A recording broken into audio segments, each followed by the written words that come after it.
ফাঁকা বাড়ির সুযোগ নিয়ে চুরি ঘটনাটি ঘটেছে শিলিগুড়ি পৌর নিগমের 12 নম্বর ওয়ার্ডের কাঞ্চনজঙ্ঘা স্টেডিয়াম সংলগ্ন একটি রেলের কোয়ার্টারে।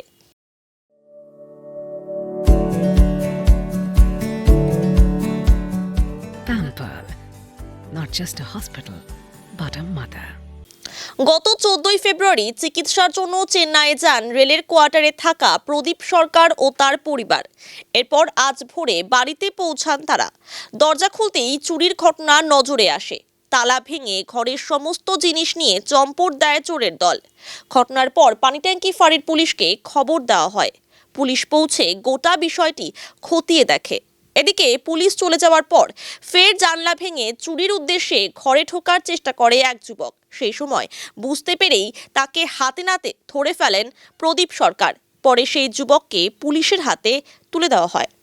আমরা 14 ফেব্রুয়ারি চেন্নাইয়ের উদ্দেশ্যে রওনা হই চিকিৎসার জন্য। আজকে 21 মার্চ। আজকে যখন আমি সকালবেলায় 4:30টায় ফিরি, তখন ঘরের দরজা খুলে আমি দেখি যে আমার ঘরের সমস্ত জিনিসপত্র সব এলোমেলো হয়ে আছে, এবং তারপরে আমার যে কিছু মূল্যবান জিনিস দেখি সব চুরি হয়ে গেছে। এরপর আমি প্রশাসনকে ফোন করি, পুলিশ প্রশাসন আসে, সেটাকে খতিয়ে দেখে, এবং তার ঠিক কিছুক্ষণ পরেই আবার একটি চোর ওই জানলা দিয়ে ঢোকার চেষ্টা করে এবং তাকে ধরা হয়।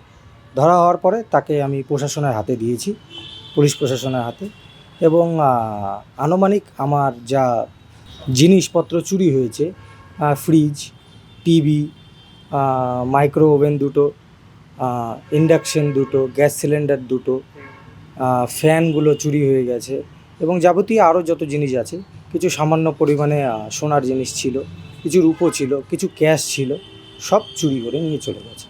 আমি প্রশাসনের কাছে এটাই চাইছি, অনুরোধ, যদি আমি ফিরিয়ে পাই আমার জিনিস, আর যদি নাও পেয়ে থাকি, এরকম অন্য কারো যদি না ঘটে সেটা দেখতে।